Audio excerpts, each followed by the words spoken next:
ताजिर ने मजहबी रवादारी की नई मिसाल कायम कर दी। हिंदू ताजिर जैकी कुमार ने रमज़ान के बाबरकत महीने में जनाना और मर्दाना सूटों पर 50% डिस्काउंट लगाकर मुसलमान ताजिरों को भी पीछे छोड़ दिया। देखिए मुसलमान है ना, ये मुसलमान वो गैर मुस्लिम होके वो अपनी चीज़ों को वलीब देते हैं कि नहीं यार ये गरीब लोगों को मुसलमानों का रमज़ान आया तो चीज़ पैकेज दें इनको, ये पैकेज देती हैं। मैं कहता हूँ ये तो खून निचोड़ रहे हैं। रामनवमी के मौके पर जहां मैं यूँ कहूँ कि पूरे मुल्क भर के साथ साथ ये रामनवमी का त्यौहार जो है जम्मू कश्मीर में भी मनाया जा रहा है और इसके चलते कश्मीर में जो है आप देख सकते हैं कि लाल चौक तक जो है आज एक जुलूस निकाला गया है जिसमें हिंदू बरादरी के सभी लोगों ने जो है पार्टिसिपेट किया। एक हिंदू बंदे ने जब अपने रमज़ान की इतनी कदर रखी है, इवन उसका इस्लाम के साथ कोई तल्लुक नहीं है, कुछ भी नहीं है, उसका अपना कारोबार चल रहा होगा, ताजर है, इवन ताजर आम बंदे थोड़ी होते हैं वो सेल लगाएं ना लगाएं, और उसने मुसलमानों का ख्याल किया, उनका ख्याल किया जो कि रमज़ान के अंदर नई शलवार भी नहीं पहन सकते वो मुसलमान जो 2 टाइम का खाना नहीं खा सकते। खुद हिसाब लगाना भी कि हिंदू है, देखो ना सब मुसलमानों को पीछे छोड़ दिया। हिंदू है हमारा, देखो कुछ वो नहीं है, हिंदू है उसने देखो ना 50% उसने नीचे डिस्काउंट रेट पे रख दिया। क्यों रख दिया कि ये रमजान का महीना है, हमारे मुसलमान ये नहीं सोचते। रमजान का महीना भी चल रहा है और उसके चलते अगर देखें तो आज के 52 दिन पे आप क्या कहना चाहते? दोनों का ही पाबंद दिन है, हिंदू हो या मुसलमान दोनों का ही आज पाबंद दिन है। दोनों को में एकता भी काफी है, तो ये कश्मीर एकता के प्रतीक आज बन के दिखा रहा है। मुसलमान का मुसलमान के लिए करना ठीक है, लेकिन एक हिंदू मुसलमान के लिए इतना कुछ कर रहा है, ये मतलब समझ से बाला तर बात है। ये अभी मुझे खुद नहीं हो गया ना कि अभी ये केपीके में है ना, ये केपीके में है, उसने देखो ना 50% डिस्काउंट रखे। हिंदू है कह रहे रमजान के महीने में नहीं कमाना, हमारे मुसलमान ये नहीं सोचते। रमजान में वो मुसलमानों को सब्सिडी दे रहे हैं, सस्ते राशन दे रहे हैं। हम अपने मुसलमानों के जो हक हैं वो खाए जा रहे हैं, उनके हक जो है उनको डबल किए जा रहे हैं, तो हम हिंदुओं को उनकी होली पर या उनकी दिवाली पर क्या सब्सिडीज देंगे? कभी नहीं देंगे, हमारे पास इतना जिगरा नहीं है। आपने सबसे पहले घबराना नहीं। जय हिंद दोस्तों, स्वागत है आप सभी का भारत बुलेटिन चैनल। दोस्तों एक दिलचस्प खबर पाकिस्तान से आ रहा है कि खैबर पख्तूनख्वा के बडग्राम जिले में एक हिंदू व्यापारी ने रमजान के दौरान अपनी कपड़े की दुकान पर बेची जा रही सभी वस्तुओं पर 50% की छूट देने के लिए मुसलमानों का दिल जीत लिया है और उसे भारी प्रशंसा मिल रही है। बडग्राम शहर के व्यस्त अजमल बाजार में अपनी दुकान राम क्लॉथ हाउस के सामने एक बड़े आकार के बैनर के साथ उन्होंने पुरुष और महिलाओं दोनों के लिए कपड़ों पर दी जाने वाली छूट के माध्यम से ग्राहकों का ध्यान आकर्षित किया है। राम क्लॉथ हाउस के मालिक और कई पीढ़ियों से बडग्राम के निवासी जैकी कुमार ने बताया, ये पेशकश रमजान के पवित्र महीने के सम्मान में की गई है ताकि मुसलमानों को राहत मिल सके। दरअसल त्योहारों के मौसम में दुनिया के सभी देशों में वहाँ की जनता के लिए उनकी सरकार हो या दुकानदार कुछ सहूलतें लेके आते हैं, मगर पाकिस्तान में इसका उल्टा है। वैसे भी पाकिस्तान की हालत फिलहाल ठीक नहीं है, ऊपर से महंगाई की मार, आम इंसान जाए तो जाएगा। फिर भी पाकिस्तान यूएन के मंच पर कश्मीर का रोना नहीं छोड़ता। इसी बात पर हमारे कश्मीर की एक महिला एक्टिविस्ट ने पाकिस्तान के मीडिया पर्सन को किसे करारा जवाब दिया, आइए जानते हैं इस वीडियो में। और दोस्तों चैनल को लाइक एंड सब्सक्राइब करना ना भूलें। धन्यवाद। कि एक क्रिश्चियन है तो वो घर पे जाता है और 1000 रुपये का आटा 3000 में लेकर जाता है, उसकी बीवी रोने लग पड़ती है, तो वो कहता है बेगम रोना, मुसलमानों का महीना गुजर लेने दो फिर चीज़ें सस्ती हो जाएंगी। तो कितनी दुख की बात है, वो किसी ने मीम दुख में बनाई है ना, कोई मजाक नहीं उड़ाता। हम समझ लेते हैं कि हमारा मजाक उड़ाया जा रहा है, ताकि हमें समझाया जा रहा है कि यार उनका क्या कसूर है। अब देखें इस्लाम, आप दूसरी कंट्रीज़ में चले जाएं, आप ऑस्ट्रेलिया में, मैं न्यूज़ें पढ़ता रहता हूँ, ऑस्ट्रेलिया, अफ्रीका, इवन के इंडिया जिसे हम देख लें ना अपना दुश्मन ही समझते कहीं ना कहीं पर, वो सब्सिडीज देते हैं, 50% ऑफ देते हैं। रमजान में वो मुसलमानों को सब्सिडी दे रहे हैं, सस्ते राशन दे रहे हैं।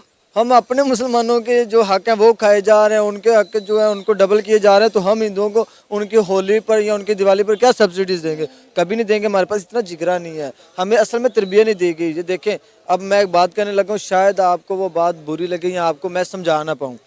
मदरसे की एजुकेशन में और स्कूल के एजुकेशन में बड़ा फ़र्क है।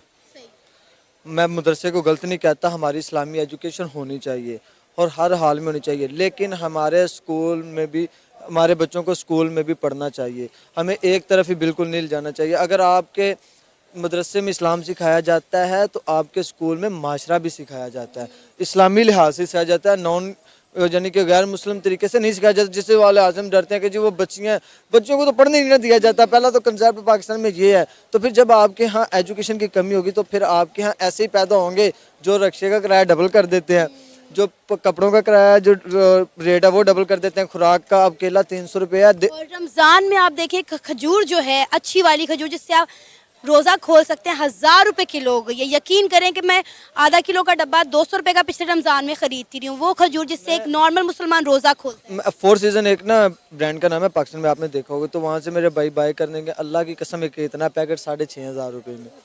तो इसे हम, और वो कह रहा था यार हम मुसलमान ही है ना, तो यहाँ वो मुसलमान नहीं बेचने वाला, यहाँ हमें कोई कमी रह गई। देखें यार ये चीज़ें, अब न्यूज़ पढ़ते हैं देखते हैं यार वो उस मुल्क में सिर्फ इतने रुपए के, अब देखें 150 रुपये का केला मिल रहा है, मैं अगले रमज़ान यानी नेक्स्ट रमज़ान, पहले रमज़ान जाता हूँ तो वो 300 रुपये का होता है। क्यों जी रमज़ान आ गया। और अगर आप थोड़ा अच्छा केला खाने जाते हैं तो वो 400 रुपए किलो है। वो मैं आपको बताता हूँ, अच्छी चीज़ हमें नसीब कहाँ पर है, अच्छी चीज़ तो बाहर चली जाती है। हम जो चीज़ें बेचते हैं वो स्मगल होती हैं, वैसे हम प्रोडक्ट हमारी है, तो फिर मैं आपको बता दूँ जहाँ एजुकेशन की कमी हो फिर वैसे और हम कहते हैं कि रमज़ान एक रहमतों का महीना, और हमने इसके लिए लोगों के लिए ज़हमतें पैदा कर बना दिया हमने। देखे ना, हम अपने अवाम से मोहब्बत नहीं करते। आप देखें दूसरी कंट्रीज में हमारे में फ़र्क क्या है, इंडिया में और हमारे में फ़र्क क्या है, बांग्लादेश में हमें फ़र्क क्या है, वो अपनी अवाम से, अपने लोगों से मोहब्बत करते हैं। लेकिन हिंदू जो ताजिर है उसने कहा कि मैं रमज़ान का एक महीना अगर नहीं कमाऊंगा तो मुझे कोई फ़र्क नहीं पड़ता, लेकिन मैं साल के 11 महीने कमा रहा हूँ, तो एक महीने अगर मैं मुनाफा नहीं कमाता तो मुझे फ़र्क नहीं पड़ेगा। मैम ये एजुकेशन तरबियत है, ये जब आप अच्छे उस्ताद से आप जब एक अच्छी चीज़ पढ़ते हो तो फिर ही आपको एजुकेशन तरबियत मिलती है। डॉक्टर जयशंकर साहब के ऊपर रिस्पॉन्सिबिलिटी ये आती है ना, वो कहते हैं हम बड़े हैं, ये क्लेम करता है ना, पूरे हिंदुस्तान करता है कि हम बड़े हैं, हम कहते हैं आप बड़े हैं ना, ठीक है, पाकिस्तान वीक है, तो क्या इसका मतलब है कि आप जो वीक होगा आप उसको दबोच के रख के उसके गर्दन के ऊपर बैठ जाएंगे? दिस इज नॉट एक्सेप्टेबल यार। देखो मैं कहता हूं अफगानिस्तान बॉर्डर पे कुछ चल रहा हो, कहीं और चल रहा हो, लेकिन यार एक चीज बड़ी क्लियर है कि अगर हिंदुस्तान ये बात बार बार ये वो करेगा कि जी आप ऐसे हैं, आप ऐसे हैं, तो वो कहते हैं ना कि चुभ रही है ना, एक उंगली दूसरे की तरफ नहीं, सुने मैं बताता हूँ जब आप एक उंगली किसी और की तरफ करते हैं तो इतने सालों से आप लोग हमारे साथ कर रहे थे, इतने सालों से यही चीज नहीं। देखिए मैं याना जी, मैं एक बात आपको मिर्ची लगी नहीं, आप जो मर्जी दोनों खवातीन कह सकती हैं, कोई मसला नहीं है यार, मैं यहाँ पे अकेला बैठा हूँ, बट द थिंग इज कि जो चीज सही होगी उसको मैं सही कहता हूँ, मैं कहता हूँ जो गलत है यार उसको गलत कहूंगा। उसकी वजह ये है कि ठीक है, मैंने कहा ना कि बिलावल जरदारी साहब जो है वो एक्सपीरियंस आदमी नहीं है। आप तो भाई जयशंकर साहब, आप तो 135 करोड़ की डेमोक्रेसी के फॉरेन मिनिस्टर है, और आपकी कहते हैं कि वर्ल्ड की सबसे लार्जेस्ट डेमोक्रेसी है, तो आप करें ना अच्छी बात। क्यों आप कहते हैं? क्योंकि आप मैं यकीन करें, मैं मॉनिटर करता हूं जयशंकर साहब, मुझे पसंद है, मैं उनकी स्पीचेस और ये सारी चीजें मैं यूट्यूब पे सर्च करता हूं और मैं सुनता हूं उनकी पूरी स्पीचेस, घंटे घंटे की। उस दिन एक इंटरव्यू उन्होंने हिंदुस्तान में दिया। बात यह है कि एक हाथ से ताली नहीं बजती। अगर आप ये कहेंगे पाकिस्तान कमजोर है या कुछ भी है, बेशक मैं कहता हूं ना पूरे दुनिया में मांग रहा है, हिंदुस्तान से नहीं मांग रहा, हिंदुस्तान से नहीं मांग रहा। हालांकि वही तो गलती है। नहीं सुने, मैं गलती उसकी तरफ भी आ रहा हूं, मैं उसकी तरफ भी आता हूं, आइडिया दे रहे आइडिया दे रहा हूं, बिल्कुल आइडिया दे। मैं ये कहता हूं कि यार अगर आप इंडिया इज लिटरली वेटिंग, ये कब हमसे भीख मांगे फिर देखो इसको दिखा। नहीं देखो, मोदी जी ने अपनी जेब में हाथ डाल दिया होगा, बस आने वाले हैं। खैर मोदी जी बड़े जो है ना, बड़े सियाने आदमी है, वो बड़े तेज आदमी है वो। अच्छा आप मुझे एक बात बताइए फकर साहब, I got your point, you tell me one thing. मैं मान गई एक हाथ से ताली नहीं बजती। पिछली बार यूएनजीए में हमारे मोदी जी क्या बोल रहे थे? ही वाज बेचारे ओनली सेइंग क्लाइमेट कंट्रोल, ये भाई वो हम ओपन डेफिकेशन फ्री हो गए हैं, वो अच्छी बातें कर रहे थे, बोल रहे थे कि नहीं? आपके वजीर आला आकर क्या बोलने लगे? ओ कश्मीर ये, कश्मीर वो, कश्मीर ये, पता नहीं 800 बार उन्होंने कश्मीर बोला है। तो यू टेल मी, आप बताइए थी ना, वो फंस जाती थी पहले। एक मैं कहता हूं ना, एक काम क्यों नहीं हो सकता? यानी कश्मीर है ना, कश्मीर एक मुद्दा तो है, ये बात तो हम इसको हम जो मर्जी कह दें, मुद्दा मौजूद नहीं है, नहीं है मुद्दा, पाकिस्तान मुद्दा बनाता है। आप मैं कहता हूं कि इसको वंस फॉर ऑल खत्म क्यों नहीं किया जाता? कैसे करें? मुझे यकीन करें, मुझे अब लगता है कि शायद हिंदुस्तान भी अब ये नहीं चाहता कि ये बीच में से जो हड्डियां नहीं खत्म हो जाएगी, फिर हम फिर एक दूसरे को बुरा भला फिर कैसे कहेंगे। और शायद पाकिस्तान भी यही चाहता है कि अगर कैसे खत्म करें, वही आना कह रही ना, कैसे करें? नहीं सुने बिल्कुल ये जबरदस्त पॉइंट है कि कैसे खत्म करें। दुनिया में क्या Kashmir is the only dispute between the two countries? No, पूरी दुनिया में इस तरह के इससे बड़े बड़े डिस्प्यूट्स हैं, वो हल हुए, ये डिस्प्यूट क्यों हल नहीं हो सकता? हम क्योंकि बैठने ही नहीं चाहते। एक अच्छा हिंदुस्तान कहता है यार जी टेरर और बातचीत एक साथ नहीं चल सकती। भाईजान I'll tell you one thing, बिल्कुल सही है, मेरी बात बिल्कुल सुनिए, सही है, आप मेरी बात सुनिए। जी जी I'll give you a very simple example, ठीक है ना? जी, जी. Suppose फकर साहब, suppose you're in love with a girl and she's married to somebody, और आप बार बार इंटरनेशनल फोरम पे जाके बोलोगे she is not happy with her husband. No, she is not happy with her husband. फिर वो आती है गुस्से से, वो बोलती है ये कौन है फकर Yousafzai, I am very happy with my husband. Why is he after my life? फिर आप जाते हो फिर इंटरनेशनल फोरम में she is not happy with her husband. She should be with me. बता रही She should be with me. कच्ची गोली खेलूंगा. एक सेकंड फकर उनको कंप्लीट करने दें जी। आना आप बात करें, आइडिया अच्छा है वैसे, बात करना। हाँ, नो सो इमेजिन अगर फकर साहब हर एक इंटरनेशनल बहुत फोरम अच्छा, में लेकिन बोलते मेरा नो रोल आपने बड़ा जो है ना इस पे मूवी बननी चाहिए।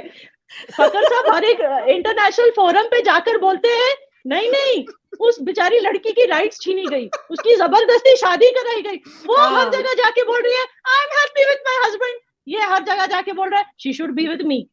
अब बताओ ये डिस्प्यूट कैसे, हस्बैंड क्या बोलेगा उसका, ये साला होता कौन है, इसको तो मैं काट के इसकी बीवी भी अपने पास लाऊंगा अभी, बोलेगा ना हस्बैंड। तो पीओके की बात इसीलिए उठी है, तो इसीलिए दैट जो इंटरफेयरिंग बॉयफ्रेंड है he has to stop ना first. How can you tell the husband and the wife to stop? So this is the thing, ये इशू है। आई होप मैंने आपको सिंपल तरीके से समझा दिया।